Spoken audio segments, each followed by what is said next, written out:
మహా టీవీ వంశీని అడుగుతా ఉన్నా, వంశీ దీనికి న్యాయమా? నీకు ధర్మమేనా? నువ్వు అప్పుడు దాకా ఆగలేకపోతే రాజీవ్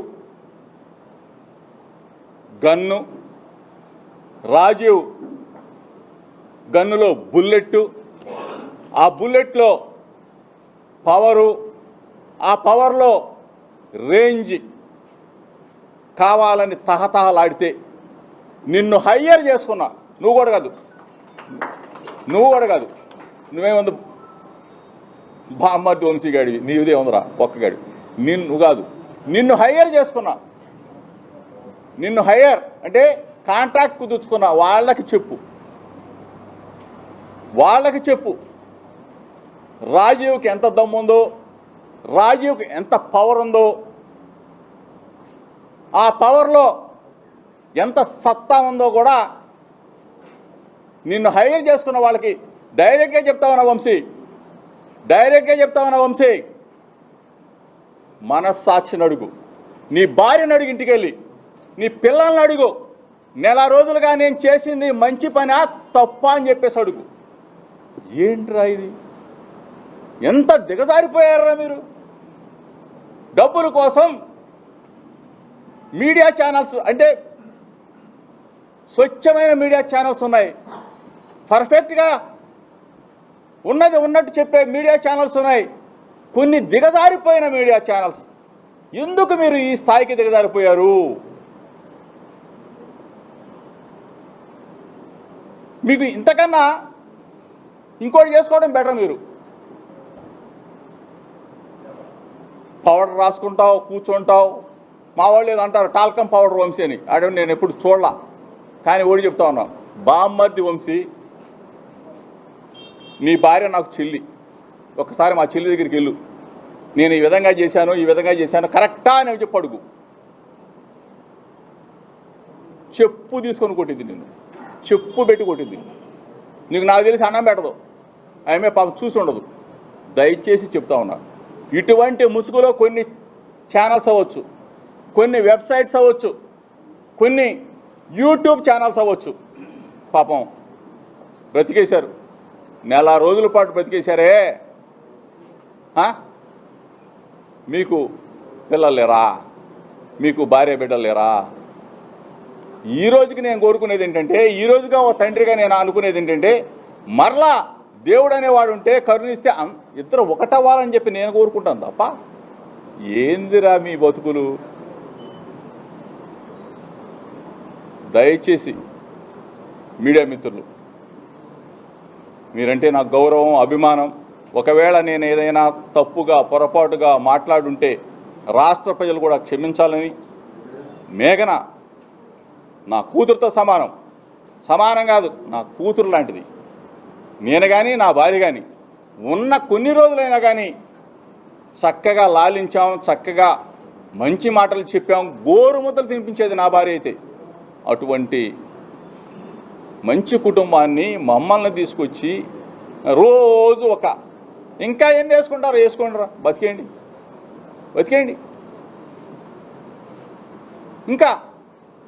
ఇంకా ఎన్ని సృష్టిస్తారు? ఒకటే చెప్తా ఉన్నా, చంద్రబాబు నాయుడికి చెప్తా ఉన్నా, లోకేష్కి చెప్తా ఉన్నా, తెలుగుదేశం పార్టీలో కొంతమంది, పాపం అందరిని అనకూడదు, ఎందుకంటే ఇటువంటి కార్యక్రమాలను చాలామంది వ్యతిరేకిస్తూ నాకు ఫోన్లు చేశారు. ఏంటండి ఇంత దిగజారిపోయారు, ఐటీడీపీ ఇంత దిగజారిపోయింది ఏంటి? ఏదన్నా మంచి సమస్యను తీసుకుంటారు కానీ ఇట్లా ఒక కుటుంబ సమస్యను తీసుకొచ్చి రోడ్డున పెట్టి ఈ విధంగా దిగజారిపోయిన మా ఐటీడీపీ అని చెప్పేసి తెలుగుదేశం పార్టీలో వాళ్ళే చెప్తా ఉన్నారు. చంద్రబాబు నాయుడు ఇంత దిగజారిపోతాడా, ఇంత నీతి లేనివాడా అని చెప్పేసి మాట్లాడుతూ ఉన్నారు. దయచేసి చెప్తా ఉన్నా, మిమ్మల్ని ఏమి నేను కుటుంబ పరంగా గౌరవిస్తాం, బాధ్యత గల వ్యక్తులుగా మిమ్మల్ని గౌరవిస్తాం. కానీ ఈ విధమైన మానసిక క్షోభకి గురి చేసి నెల రోజుల పాటు నన్ను కానీ నా కుటుంబ సభ్యులను కానీ ఇబ్బంది పెట్టిన, ఎట్లా అంటే గ్యాగ్ ఆర్డర్ కూడా తీసుకొచ్చా. గ్యాగ్ ఆర్డర్ తీసుకొచ్చినా సరే గ్యాగ్ యాక్ట్ని ఇంప్లిమెంట్ చేయకుండా కూడా కొన్ని ఛానల్స్, మహా టీవీ, వంశీ, ఎందుకు? భూమి గుండ్రంగా ఉంటుంది, భూమి గుండ్రంగా ఉంటుంది. ఎప్పుడు ఒకడే పరిపాలన చేయడు.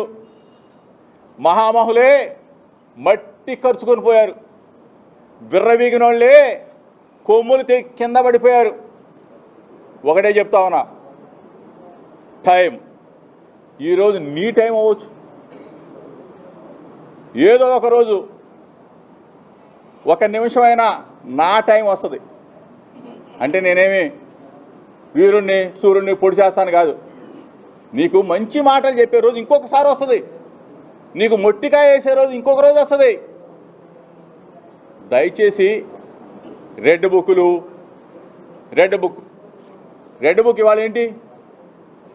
Red book, dead book, next death book రాసి పెట్టుకో. విర్రవేగొద్దు, మంచి మాటలు తీసుకో. నేను చెప్తున్నాను, 4 మంచి మాటలు తీసుకో. రెడ్ బుక్ ఎంతమందిని జైలుకు పంపిస్తారు? ఎన్ని తప్పుడు కేసులు పెడతారు? ఎంతమందిని అరెస్ట్ చేస్తారు? ఎంతమందిని భయపెడతారు? భయపడే పార్టీ కాదు, భయపడే వ్యక్తులం కాదు. బలమైన లీడర్ జగన్మోహన్ రెడ్డి గారి నాయకత్వంలో, దమ్మున్న లీడర్ జగన్మోహన్ రెడ్డి గారి నాయకత్వంలో పనిచేస్తా ఉన్నాం. మాట తప్పడు, మడమ తెప్పడు. రాజశేఖర్ రెడ్డి గారి శిష్యుడిగా చెప్తా ఉన్నా, రాజశేఖర్ రెడ్డి గారి అనుచరుడిగా చెప్తా ఉన్నా. నా గొంతు నొక్కలేరు. నా గొంతు నొక్కాలని చూస్తే చంద్రబాబు నాయుడు కానీ, లోకేష్ కానీ, ఇక్కడున్న కేడీ ప్రసాద్కి చెప్తా ఉన్నా, ప్రజలు మీ పేక నొక్కేస్తారు.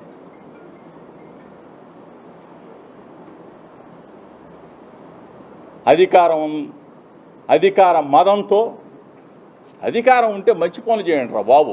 ఏం పనులు? నేను చెప్పా ఇందాక, చంద్రబాబు నాయుడికి లోకేష్కి ఏం సంబంధం, జోగి రమేష్ ఈ ప్రెస్ మీట్లో అని చూపించాను కదా. ఇంకా చాలా ఉన్నాయి. అయినా సరే నాకు మనస్సాక్షి ఉంది. మీరు క్యాంప్ ఆఫీస్కి ఎప్పుడు ఫోన్ చేసి పిలిపించారో తెలుసు, క్యాంప్ ఆఫీస్ నుంచి ఎవరికి ఫోన్లు చేశారో తెలుసు, క్యాంప్ ఆఫీస్ నుంచి ఎక్కడికి వచ్చారో తెలుసు. మభ్యపెట్టబాకండి, మాయ చేయబాకండి. ఎప్పటికైనా కలవాలని మనస్ఫూర్తిగా కోరుకోండి, కానీ ఇట్లా విడదీయాలా, గొడవలు పెట్టాలా, లేకపోతే విడిపోతే చక్కగా అన్యోన్యంగా విడిపోతారు. అంతేగాని కౌన్సిలింగ్ ఉంటుంది కోర్టుల్లో, లేకపోతే ఇంకోటి ఉంటుంది. అంతేగాని ఏంటిది? దయచేసి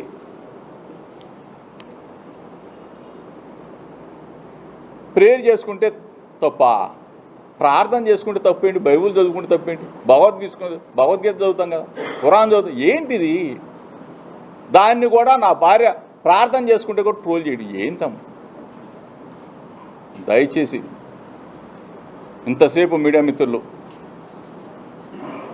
ఈ సమావేశంలో పాల్గొన్నందుకు మీ అందరికీ కూడా చేతులెత్తి నమస్కారం చేస్తూ, మీ అందరికీ కూడా కృతజ్ఞతలు చెప్తూ, నేను ఎవరిని బాధ పెట్టాలనో, చంద్రబాబు నాయుడు గారి మీద రాజకీయంగా బురద చల్లాలనో, లోకేష్ మీద రాజకీయంగా దెబ్బ కొట్టాలనో, లేకపోతే ఇక్కడున్న స్థానిక కేడీ ప్రసాద్ మీద నేను చెప్పాలనో మీకు ఒకే ఒక్క వీడియో చూపించాను, ఒకే ఒక్క వీడియో.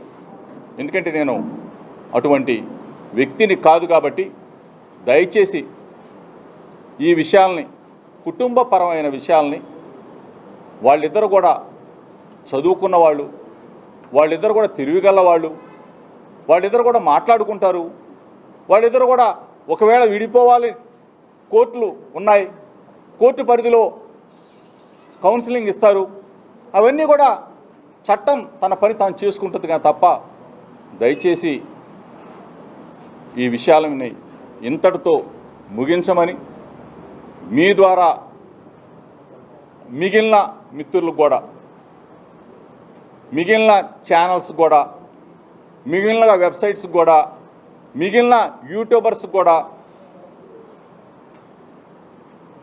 రాజకీయాన్ని రాజకీయంగా చూసుకుందాం. కుటుంబ వ్యవహారాలని దీనికి తేవద్దని చెప్పేసి మిమ్మల్ని అందరం కూడా మనస్ఫూర్తిగా వేడుకుంటూ సెలవు తీసుకుంటున్నా. నమస్కారం.